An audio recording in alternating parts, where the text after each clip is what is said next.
नमस्कार, आकाशवाणी से प्रस्तुत है समाचार संध्या।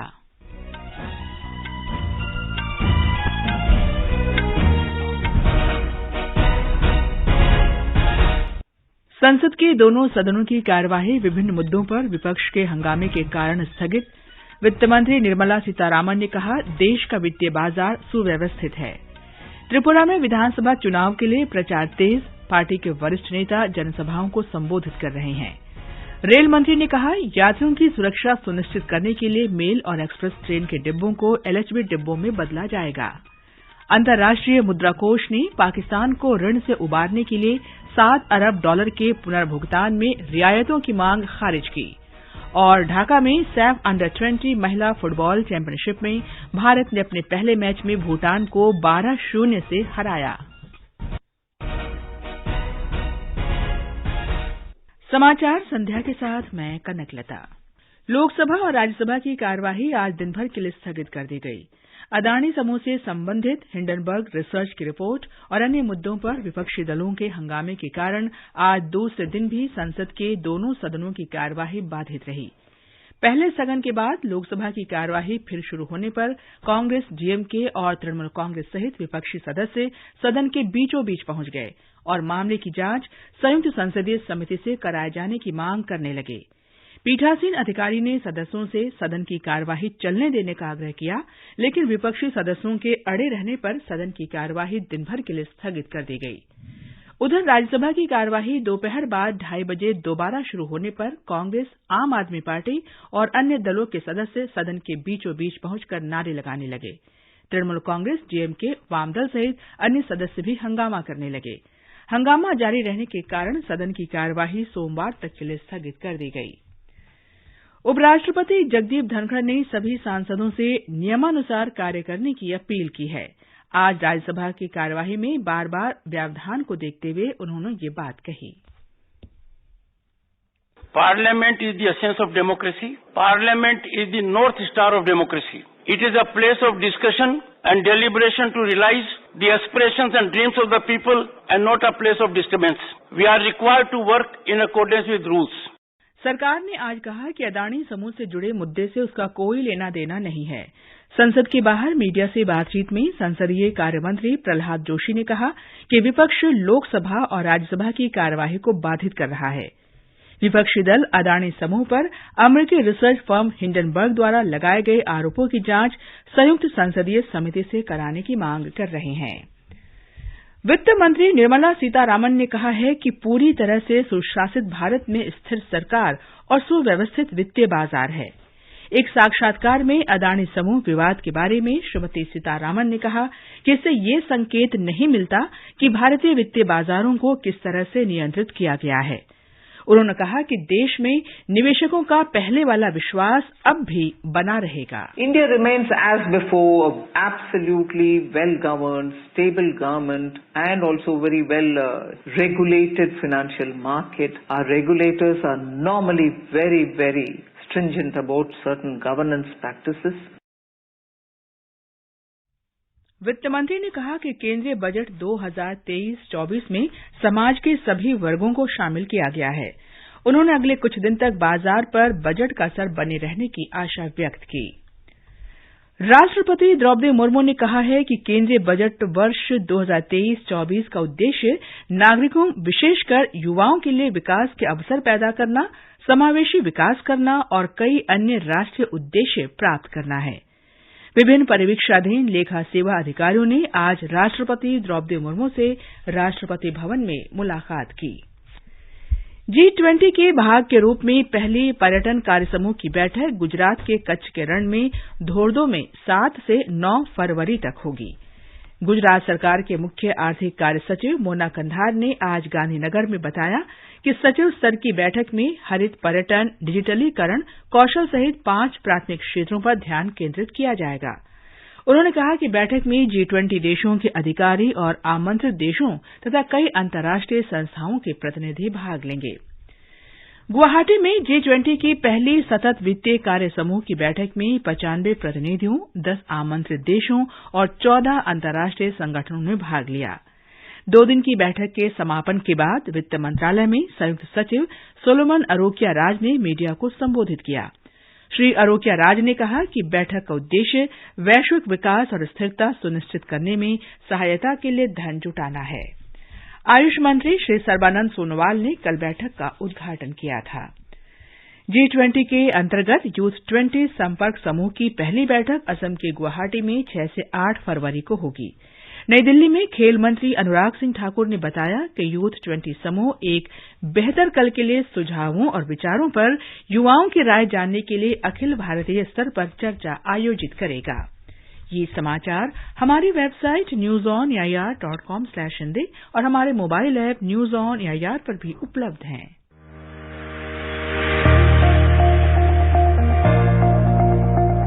मैं मलय नीरव आ रहा हूं कार्यक्रम अभ्यास में विषय एंशिएंट इंडियन हिस्ट्री, प्राचीन भारत का इतिहास, शनिवार रात 9:30 बजे FM गोल्ड 100.1 मेगाहर्ट्ज पर।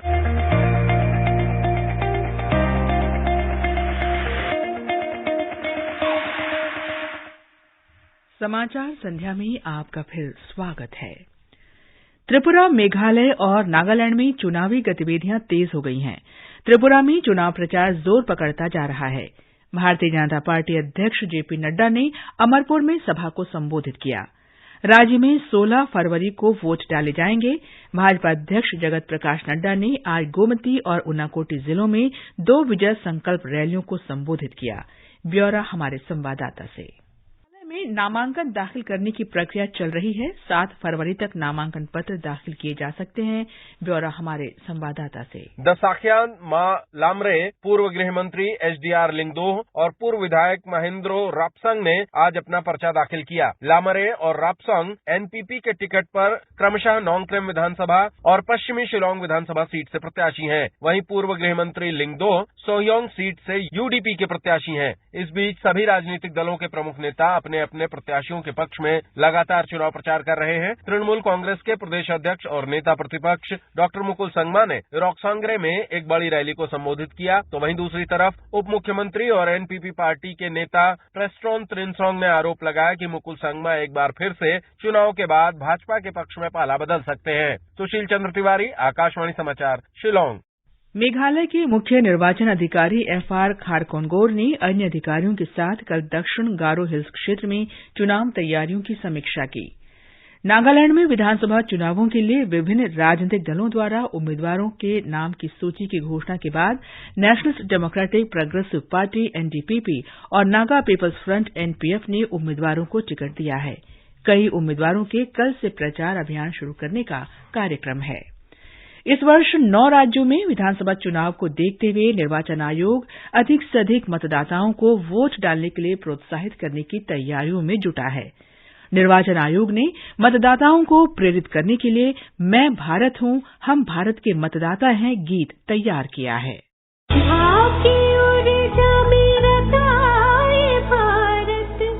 लोकतंत्र में सजा ये भारत, सबसे बड़ा त्योहार हमारा, यही कर्तव्य अधिकार हमारा।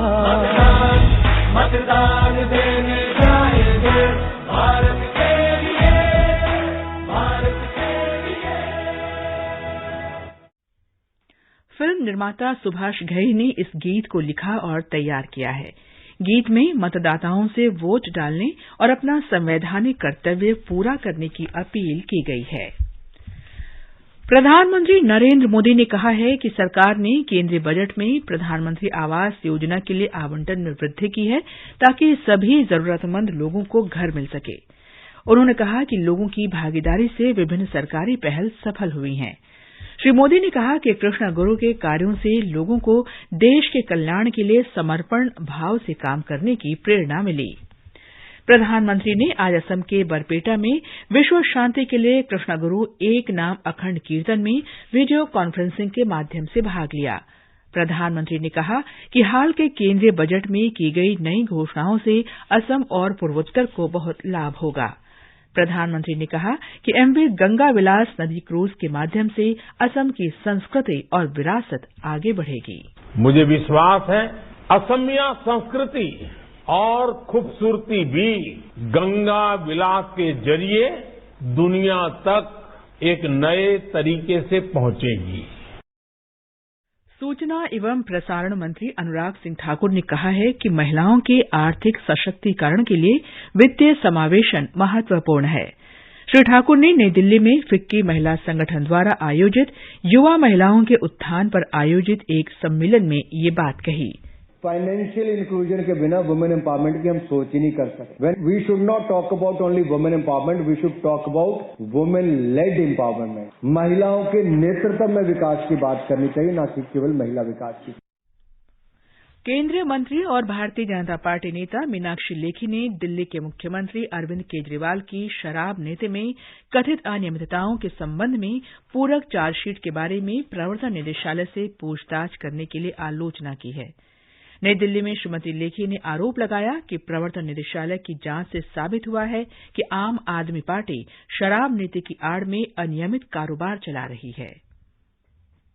ईडी ने जिस प्रकार से निष्पक्ष जांच करके ये साबित किया है कि शराब की नीति की आड़ में जो गोरख धंधा दिल्ली की आम आदमी पार्टी ने किया, वो नाम भी स्पष्ट हो गए हैं। मुख्यमंत्री और उप मुख्यमंत्री दोनों के नाम उसमें आते हैं। तो संवैधानिक पदों पर बैठे हुए लोग इस प्रकार की असंवैधानिक गतिविधियों में जुड़े हों और ऐसी कानून को मान्यता देने वाली एजेंसियों का अनादर करते हों, इसी से स्पष्ट है कि लगातार इन्होंने हदें पार की हैं।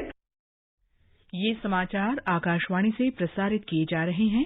ताजा समाचार जानने के लिए आप हमारे Twitter handle @AIR News Hindi को फॉलो कर सकते हैं। ये आकाशवाणी है।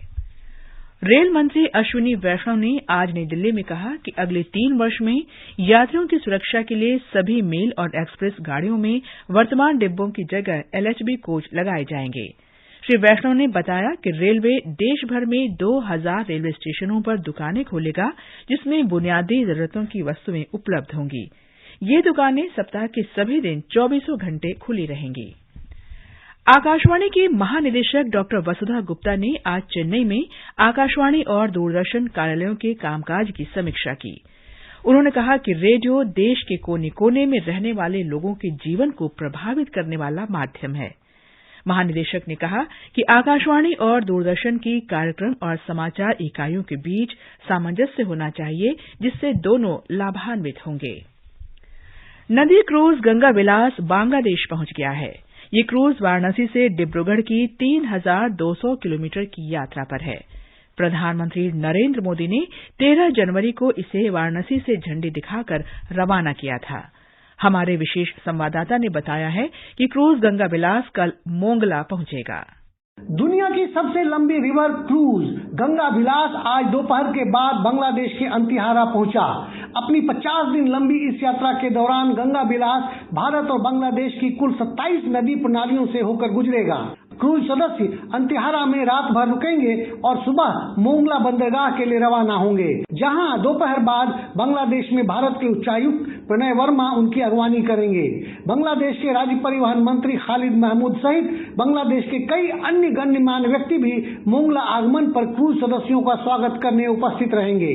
दोपहर बाद क्रूज पर सवार पर्यटक यूनेस्को विरासत में शामिल बागेरहाट की 60 गुंबद वाली मस्जिद देखने जाएंगे। राजेश झा, आकाशवाणी समाचार, मोंगला, बांग्लादेश। अंतर्राष्ट्रीय मुद्रा कोष का एक प्रतिनिधिमंडल पाकिस्तान को $7 अरब की ऋण योजना की समीक्षा के लिए इस्लामाबाद में है।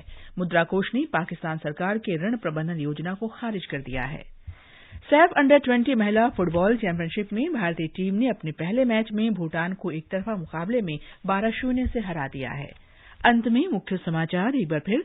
संसद के दोनों सदनों की कार्यवाही विभिन्न मुद्दों पर विपक्ष के हंगामे के कारण स्थगित।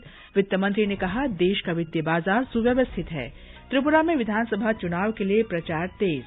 रेल मंत्री ने कहा, यात्रियों की सुरक्षा सुनिश्चित करने के लिए मेल और एक्सप्रेस ट्रेन के डिब्बों को LHB डिब्बों में बदला जाएगा। और अंतर्राष्ट्रीय मुद्रा कोष ने पाकिस्तान को ऋण से उबारने के लिए $7 अरब के पुनर्भुगतान में रियायतों की मांग खारिज की। इसके साथ ही समाचार संध्या का ये अंक समाप्त हुआ। नमस्कार।